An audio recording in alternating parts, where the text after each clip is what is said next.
Hi everybody, so welcome back to the channel. I got the This Might Hurt Tarot deck to show you.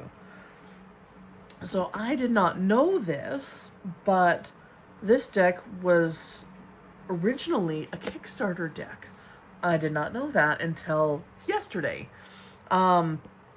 which I thought was funny when I was like, oh, well, that's in the mail and that's coming to me, so cool. So Sterling Ethos picked this up and made this beautiful deck accessible to everyone. And I'm really glad that they did, because I got the This Might Help Oracle, and I thought, you know what, I need this deck. And I would have been so sad if I wouldn't have been able to get this deck to go with it. So I'm actually pretty excited about this. So this box is actually really nice. It's the same as the Oracle deck, but I like this new style of box. You don't see it very often, but I like this bottom magnetic opening where it just slides out really nice. And oh my goodness. So you can tell, like, there's a lot of details that were put into this box, into this product.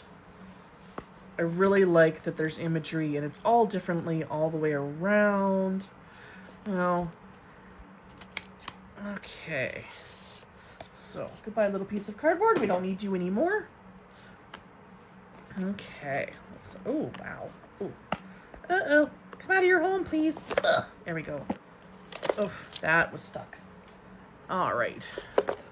Like, even the inside of the card box looks like beautiful wallpaper. Like, come on. I love this. Okay. Okay. So, before we get into the cards, this is the guidebook. All right. Yes, Isabella Rotman. I want to give it a for some reason. It's probably my dyslexia.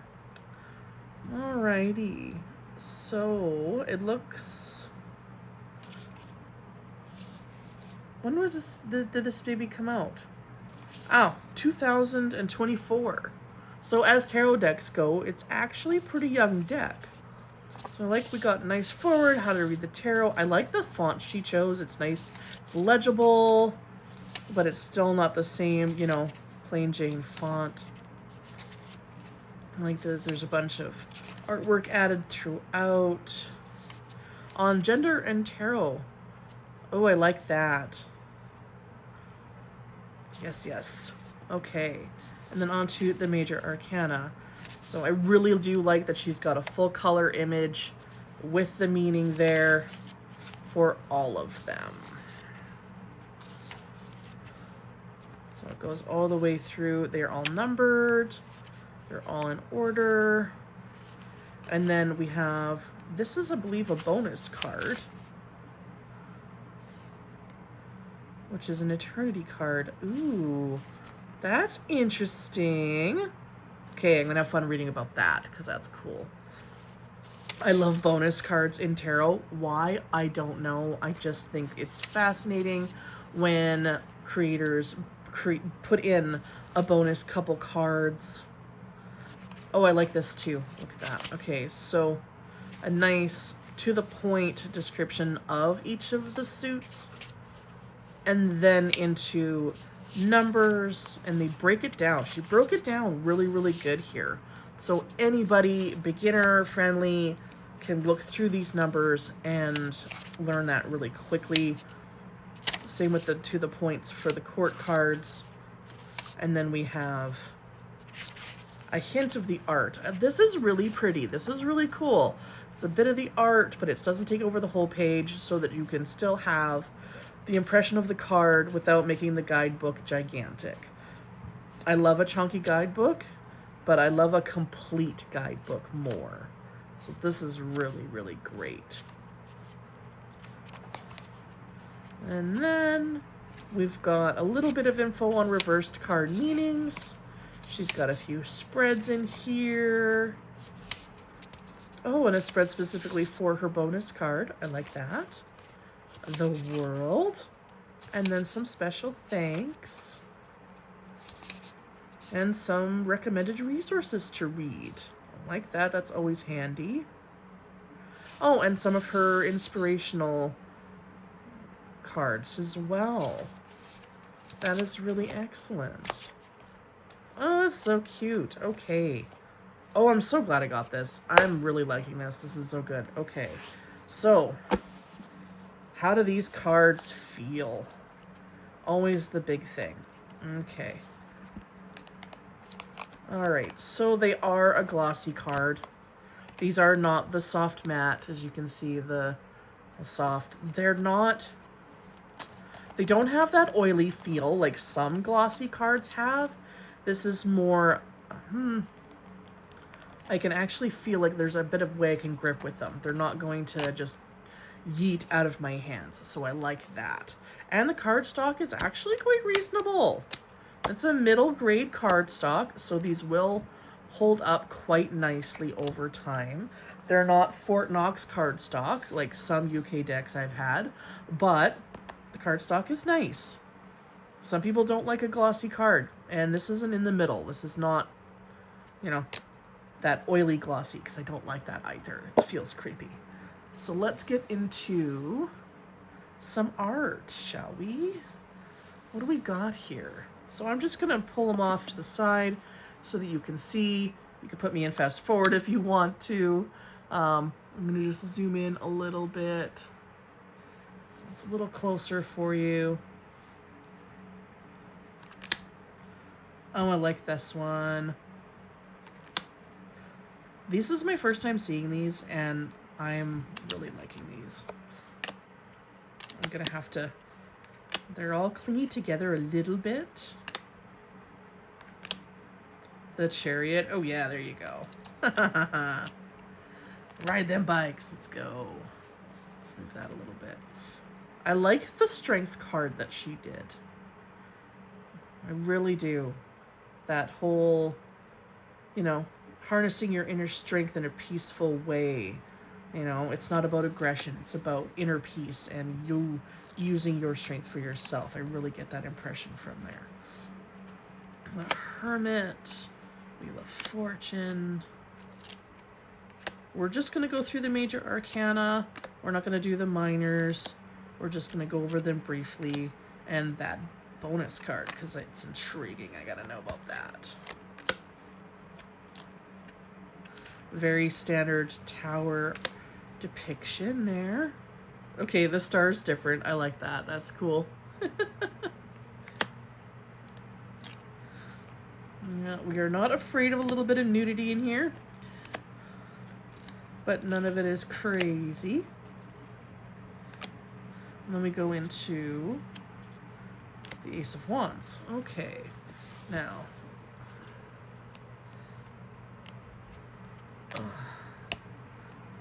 these guys are a little stuck together. Yeah. I'm guessing the bonus card is in the back.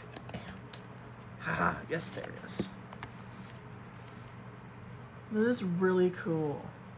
The yin and yang, nurture, destruction, like very, you know. There's a lot to this card. It's got all of the suits represented. It's got, you know, the wolf we feed, right? The wolf we nourish kind of idea. It's very, very cool. I really like that. So just a bit of the wands. She's got them color-coded very nicely. So they all blend together nice.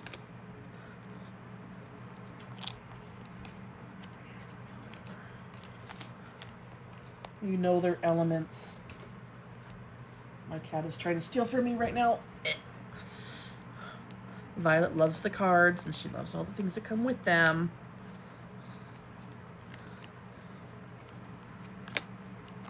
The swords. All good depictions. Like, yes, absolutely. Woo, woo, woo. No escaping. You stay where I want you. And that is the Pentacles. Alright, so we're going to zoom back out a little bit.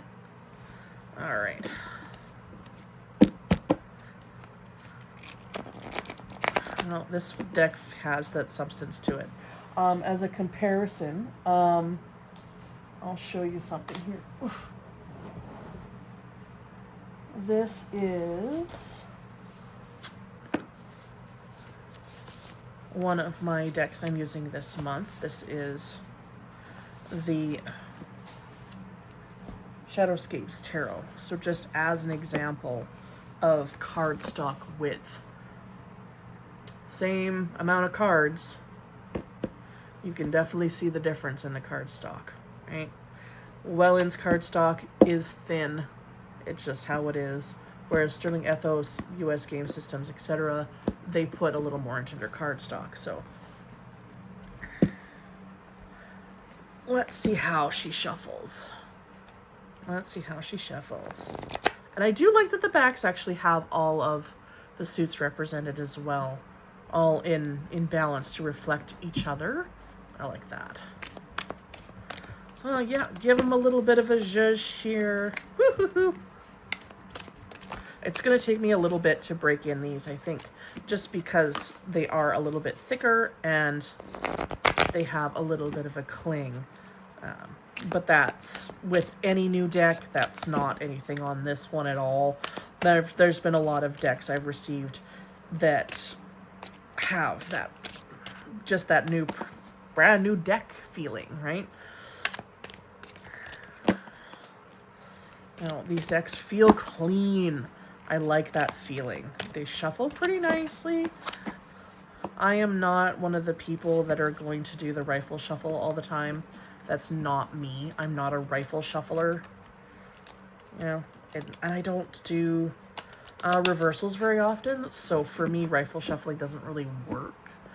And for some reason, it bugs me. I don't like rifle shuffling. That's one of my things. I don't know why I hate it. I don't know why it gives me the cringe. I don't know if it's just my, feeling of wanting to baby my cards, maybe, or if it's just, I don't know. I don't feel like I need to rifle shuffle them into submission, I guess. I don't know. I guess I'll have to do a little soul searching on the why I don't like that. But it is what it is. So let's see here. Let's get us a card. Let's do it this way. Oh, that spreads nice. Ooh! See, and that's a thing too. Some cards that are a bit more, have the matte finish, don't like to do the slide. And these slid really nice and smoothly. So that's very satisfying. Okay. What are we gonna get over here? Oh. Mm-hmm. The Hermit. Okay, let's see. What does her book have to say about the Hermit? Okay, number 9.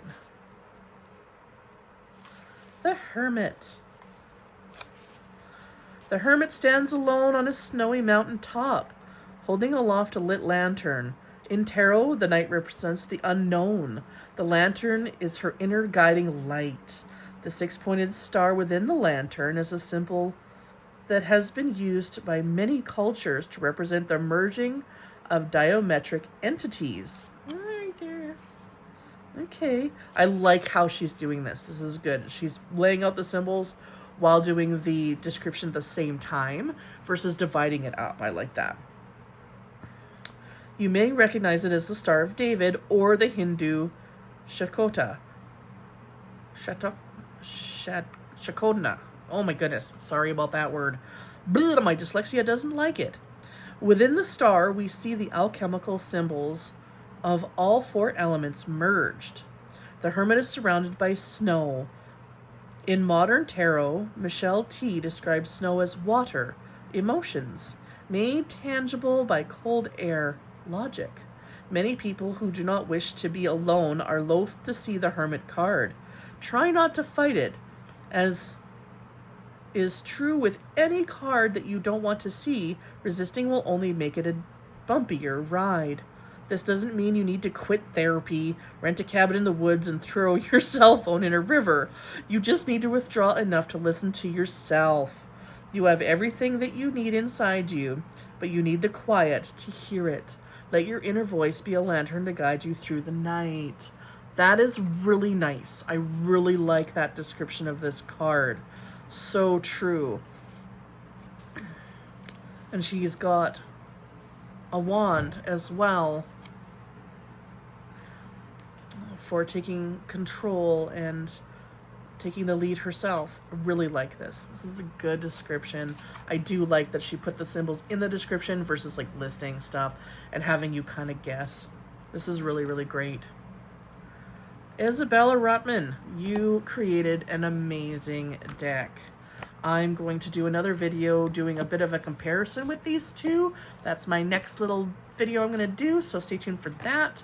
But if you lasted this long, please give me a subscribe. That would be so amazing. I'm going to be working with this deck a lot in August, so if you're interested in that, come visit me on Instagram. I'd love to see ya. And keep your spirit bright. Keep your spirit wild. May your path be lit by starlight, friends. And we will see you again soon. Bye-bye.